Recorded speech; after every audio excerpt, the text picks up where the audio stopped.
Good morning.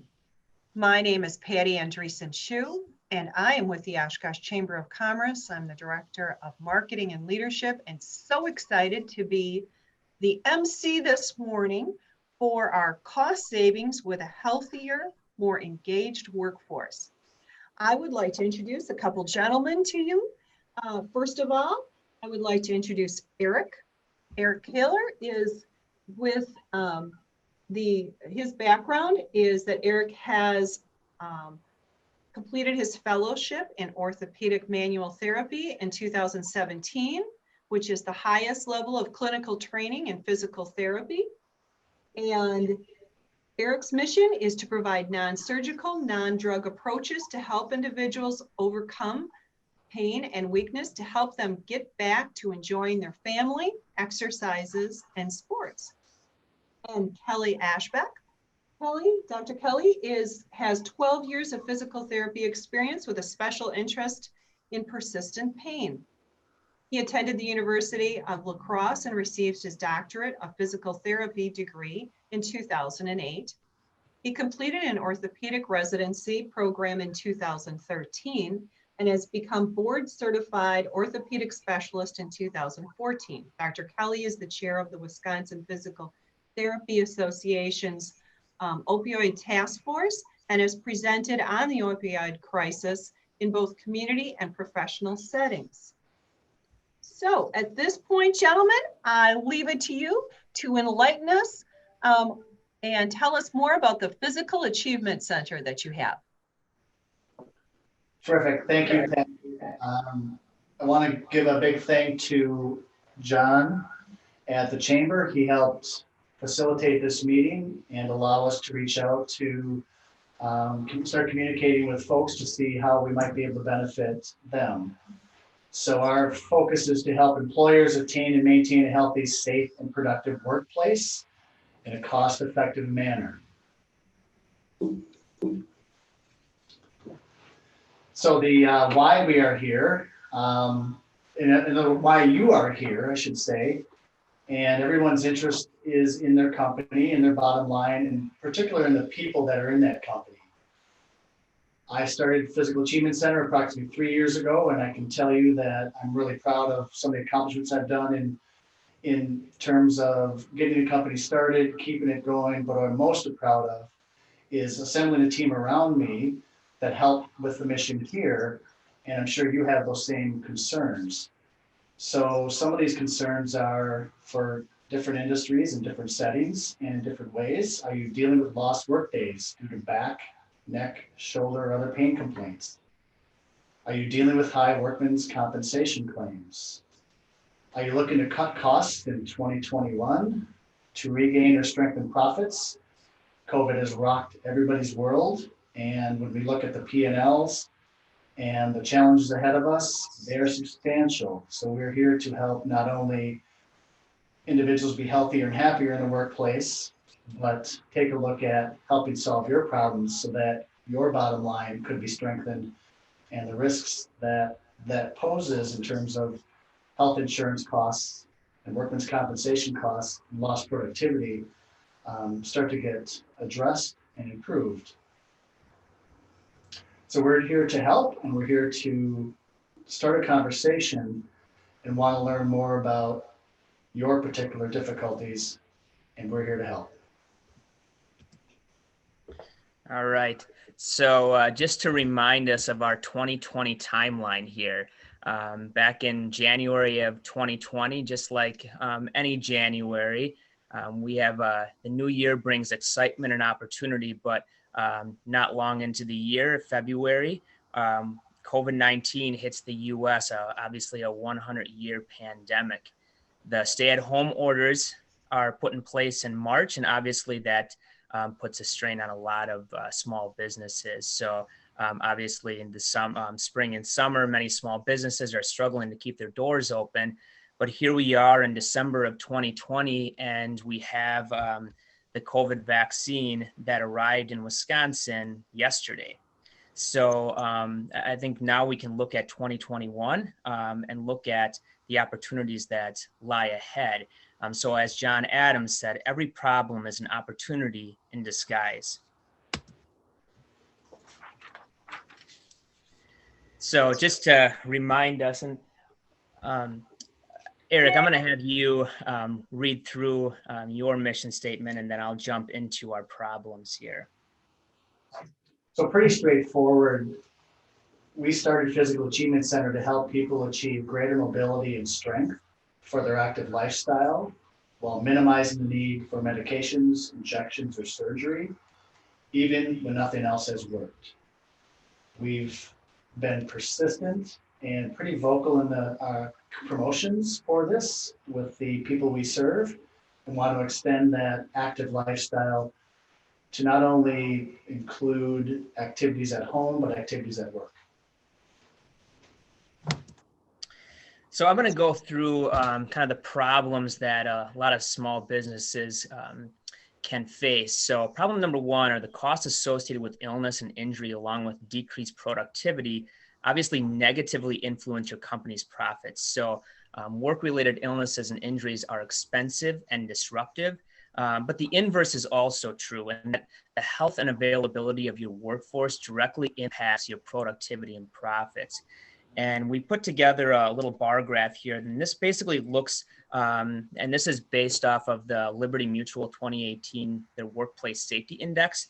This looks at the top 10, they were looking at the top 10 spend for work comp claims. And I didn't obviously put all 10 on here, but not knowing exactly who our audience was going to be, I wanted to hit on as many groups as we could.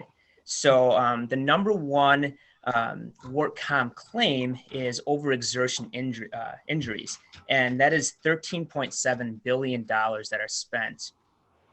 The number five injury is injuries due to vibrations and et cetera.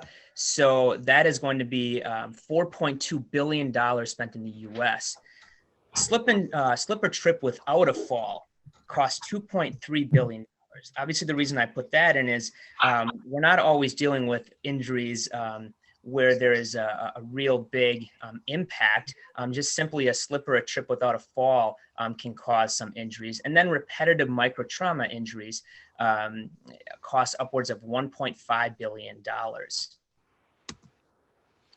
So we don't want to just look at the direct costs. Obviously, the direct costs are going to be your workman's compensation claims, so medical bills, claims management, lost wages, but the indirect costs that you can face with some of these injuries.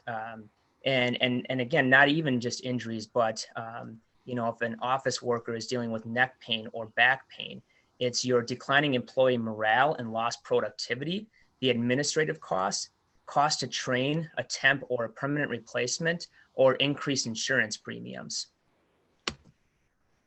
So problem number two, and this is something that I'm sure we all kind of deal with, obviously with workman's compensation claims, but also on a personal level, we see this.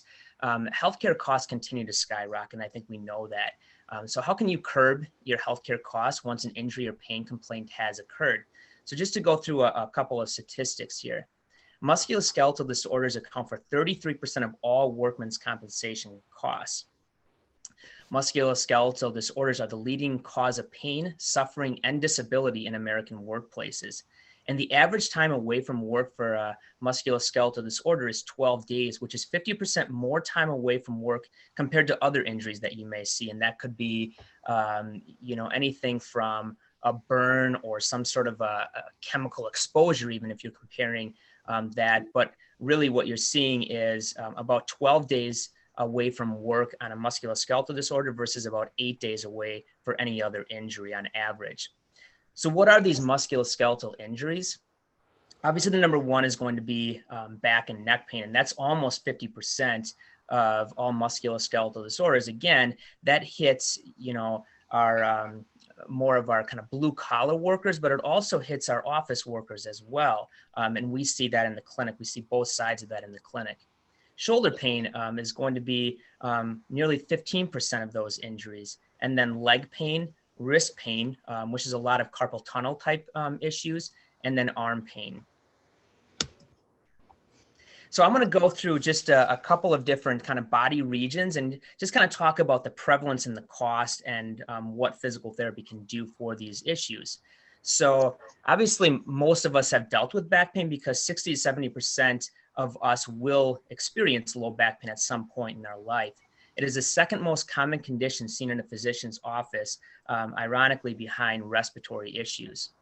Low back and neck pain together are the third most costly condition treated in the US. Low back pain costs per year in the US exceed $100 billion, with 2/3 of this cost associated actually with lost workdays and decreased productivity. So obviously it's very important for us to, when we're working with somebody with neck and back pain, to actually try to do our best to keep them in work. So again, it's those indirect costs really can add up. There's a study of office workers with low back pain using a similar model as we're going to propose today, which yielded a decrease in recurrent episodes, as well as a significant improvement in quality of life measures. So if we jump into neck pain, 15% of all adults will have neck pain complaints in the past 3 months. Again, this is a relatively prevalent issue that most of us have dealt with. So upwards of 70% of all individuals will experience neck pain at some point in their life. 33 to 65% of people recover from a neck condition at 1 year. Most run an episodic course over a person's lifetime with a high reoccurrence, which means that once we have had neck pain once, it's likely that we're going to deal with neck pain again. And just to kind of put this into perspective in terms of the cost, individuals with back and neck pain spend on average $6,000 per year on healthcare costs versus $3,000 spent per year by those without spine pain complaints. Again, the better that we can control these symptoms, the more cost effective it's going to be. And then shoulder pain. 15 to 25% of all individuals at any given time will have shoulder pain complaints. Again, approximately 70% lifetime prevalence that we will experience shoulder pain at some point in our life. Importantly, and this really gets at the cost and why it's really important to not over medicalize some of these issues. Is it's upwards of 20 to 40% of all pain-free individuals actually have rotator cuff tears. And this is why early and unnecessary imaging can quickly lead to costly procedures and frankly, unnecessary procedures. This is specifically true when the patient does not have a mechanism of injury. So why does the healthcare system entry point matter? And Eric, I'm going to have you go through this slide and explain why physical therapy is a good entry point into the healthcare system. So let's just back up a little bit and think of how typically an individual goes through the healthcare system with a musculoskeletal problem, a shoulder problem, a lower back problem, a knee problem. The standard care is maybe go see a GP who does an examination and orders x-rays, orders MRI. A low percentage of those folks may actually be prescribed going to see a specialist who specializes in movement disorders. And basically we're looking for a problem. And oftentimes those problems that are found with that imagery may or may not actually be the culprit to their pain, but more importantly, addressing those small problems that you might, or those problems that you see on some of that imagery, radiographs, x-rays, and MRIs, may not actually help that person get back to their active life. So what has occurred more recently is physical therapists have demonstrated for generations in the military and in the civilian world that seeing a physical therapy first for musculoskeletal problems basically saves time and money. So the prevention of costly imaging, injections, and surgeries, studies comparing the two pathways that someone can get musculoskeletal problems addressed for an episode of care for back pain or shoulder pain, the cost savings to get that person well is estimated to be ranged at $1,200 to $1,500 per patient. Additionally, the occupational health should have a focus on prevention and risk reduction to prevent the next episode or to prevent individuals from experiencing difficulty at all. We also need to consider that many musculoskeletal problems, that is back pain, neck pain, even shoulder pain and knee pain, are oftentimes exacerbated by individual stress tolerance, things occurring at their work and their personal life, and anxiety. And thus, a more holistic approach to pain management is necessary to get the best outcome for that individual, to manage their pain, to provide reassurance, and to provide a path for successful recovery from work, which doesn't just require sitting on the sidelines and waiting until the pain goes away, but gives a progressive, gradual plan to get that person strong and active. And of course, that type of approach not only does get that individual back to work sooner at a lower cost, thus allowing us to get a better return on investment for any involvement of having physical therapists address injuries in the workplace. So early intervention, bottom line, is extremely important for a positive outcome, and it's necessary to diminish and reduce costs for direct and indirect costs of care and the ability of that individual to get back to work. So why would physical therapy be the entry point for musculoskeletal problems? And I think that this is worthwhile of sitting back and taking a look at what may not be understood by everybody. So we want to be very clear on what physical therapy is all about. There are different understandings of what physical therapists do in the community, but physical therapy is a doctoring profession with direct access capabilities. That is, when someone is injured with musculoskeletal injury, they can come and see a physical therapist first. We see individuals at the first point of entry in healthcare, and we can help guide that person to the right place. That might include referring to other medical providers, might be referring, when necessary, x-rays and MRIs, when that's necessary to help that person to get well.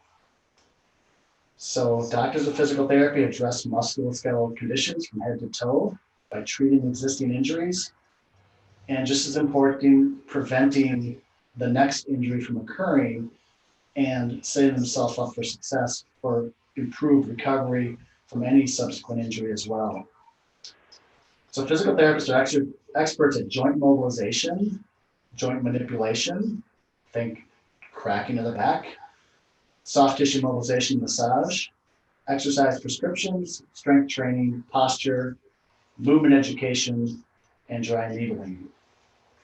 So you have a one-stop shop that addresses freeing up stiff and achy joints, providing activities to help keep that joint moving free, and to provide an exercise prescription that is individualized to that individual and progressed over time in order to get them more control over their condition.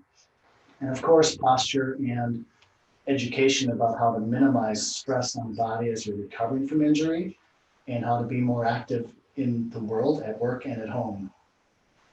So the bottom line is physical therapists are ideally positioned to perform workplace risk assessments to prevent an injury from occurring and lessen the severity of injuries should one occur to assist in early return to full work capacity. And a point noting is that the focus in this instance in a work setting is actually getting that person engaged back into the workplace, because the longer a person is away from their work, the more likely it is that they'll be away from work longer and at a lower capacity. So as we kind of move forward, and we'll get into a little bit more detail, but things to already be thinking about are the opportunities for cost savings. Obviously, we just discussed prevention and risk reduction, which we'll get into. Communication and collaboration, and like one phrase that I've read that I really like is kind of work-focused healthcare. Again, the longer, and obviously Dr. Eric just alluded to this, that the longer that somebody is away from work, the less likely it is that that they're going to actually return to work.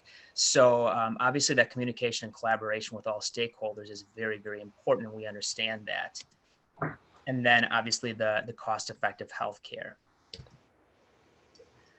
So why are we the ones to curb your costs and influence the health of your team members? And Patty did a very nice job of introducing us, but Eric, why don't you introduce yourself a little bit more, and I'll introduce myself a little bit more. Again, for you guys to understand why you can trust us. So I worked for over 25 years in multiple settings in the community in and around Oshkosh and raised my family here. And I became very focused on a couple problems that I was seeing as people were entering the healthcare system.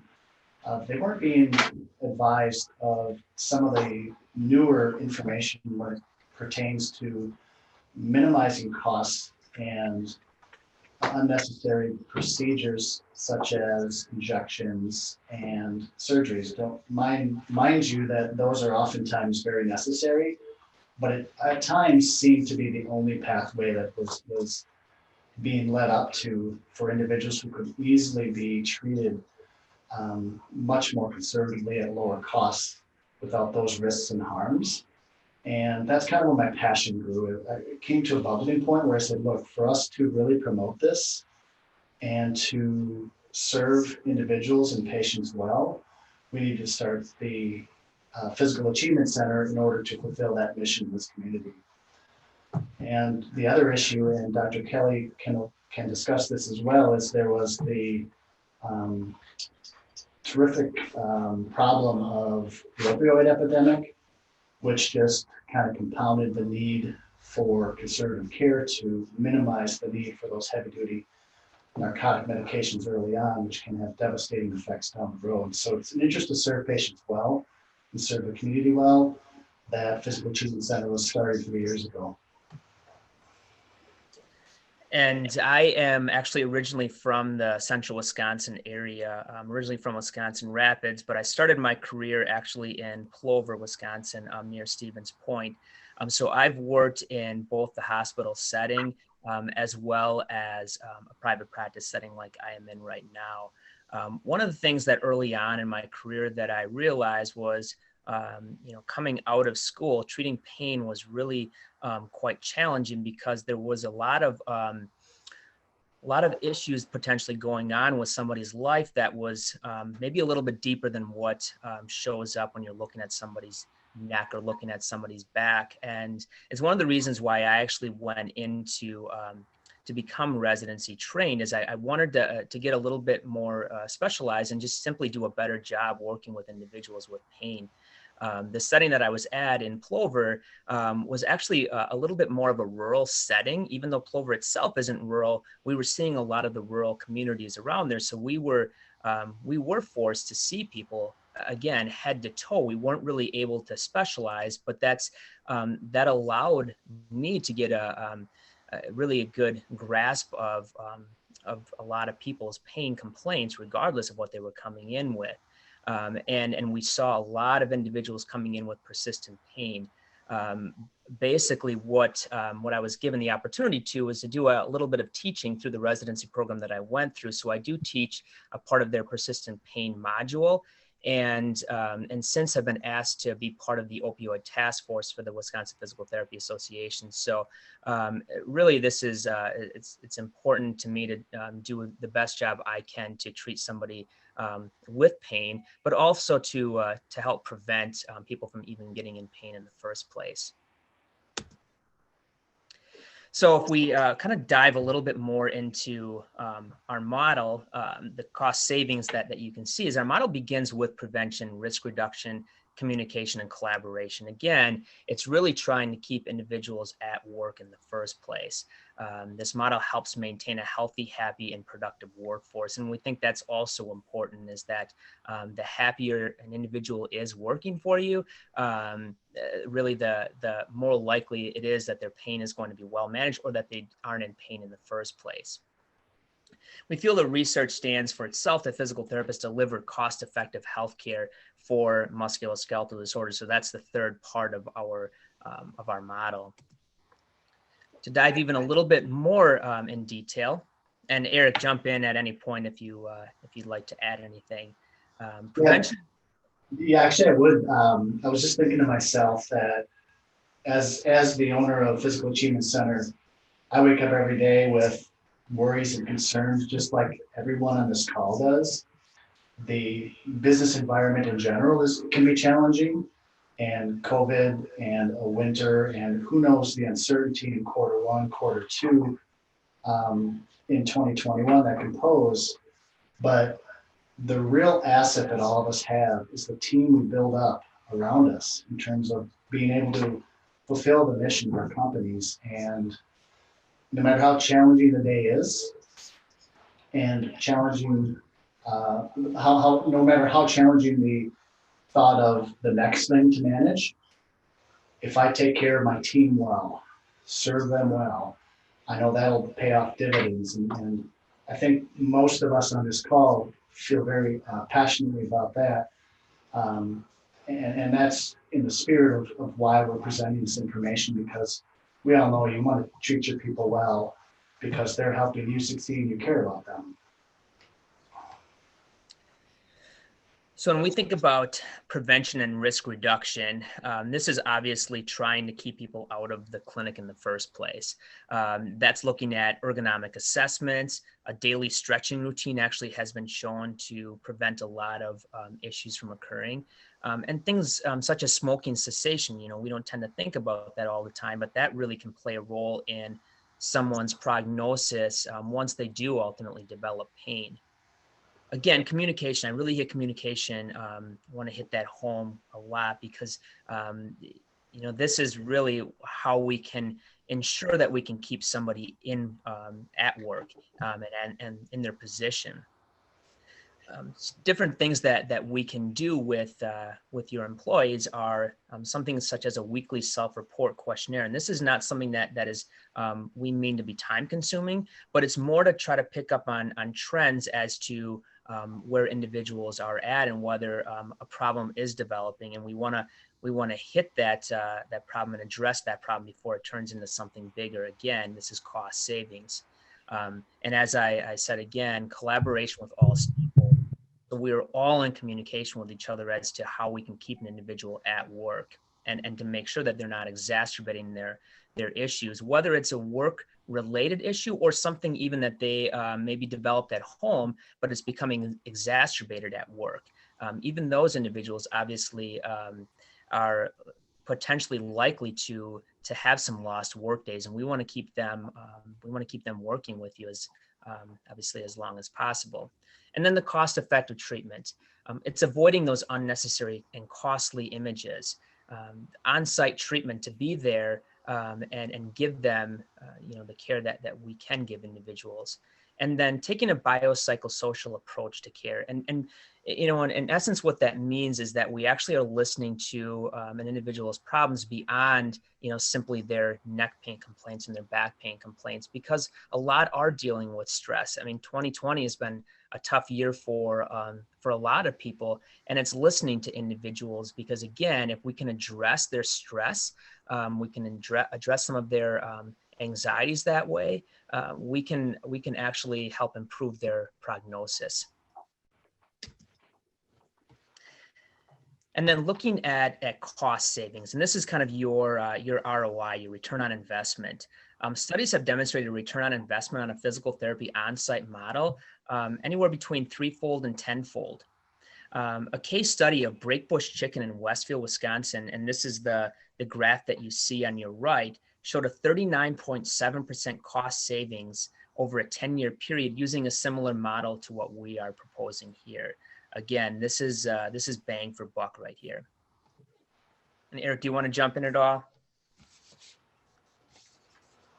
For those of us that are helping to manage teams and oversee the P&L statements and ultimately the success of a company, anytime you're looking at any activity outside of what you're currently doing, you always are looking to that ROI.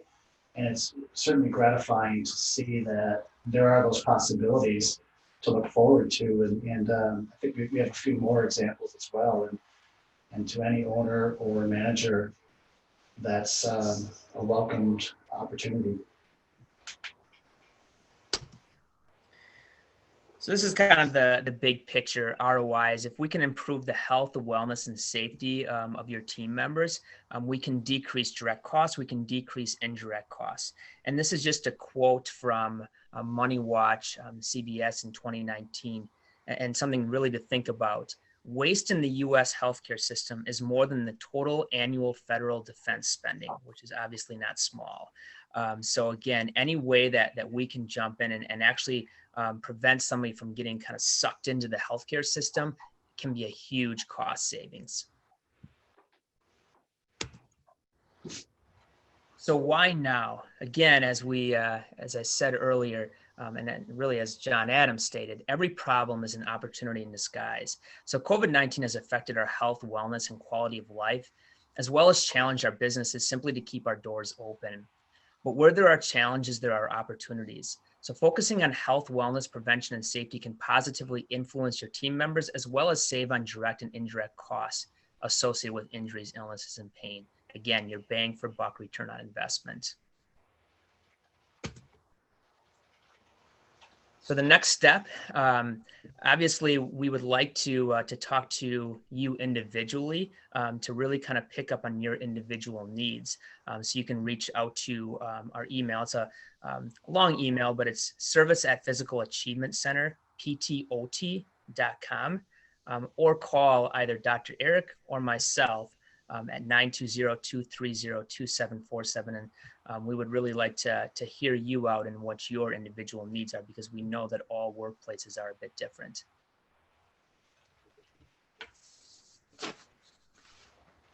So now this is the time during the webinar where our participants have an opportunity that they can ask questions. Some of you who have been on these webinars through the Chamber and other organizations are well attuned to the chat feature, and I have a couple to tee up to you gentlemen right now, but I encourage participants at this point to please feel free to chat, and I will be your voice for you. So the first question that came up is, do you bill Anthem Blue Cross Blue Shield? So thanks, John, for that. And we do. What we do more importantly is with large national company insurance providers, they have service lines that are unique, and we ensure on the front that coverage is verified, if you will. So we have an insurance verification team to see what that looks like.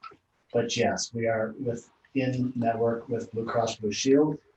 And in the event that we're not in network, there's typically out-of-network benefits that apply to the services provided. And I also see on here that Dr. Eric shared the email. So participants, if you, in addition to the one that's up there, there's a shorter one, service at PA. Well, you know what? I'm just going to encourage you to go to the chat feature and you could see it there. I also want to let everyone know that you'll receive an email from the Chamber, and all of this has been recorded so you can share with other of your associates at your companies.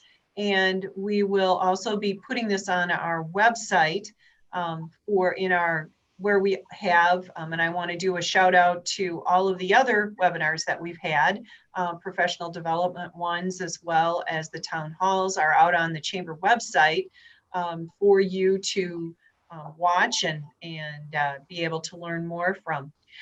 Gentlemen, I have a question for you. Do you do any needs assessments? Let's say that I was working with home care assistants and I wanted to understand more of what my opportunities would be for a proactive versus waiting for someone to be challenged. Do you work with companies at all from that perspective and putting together programs?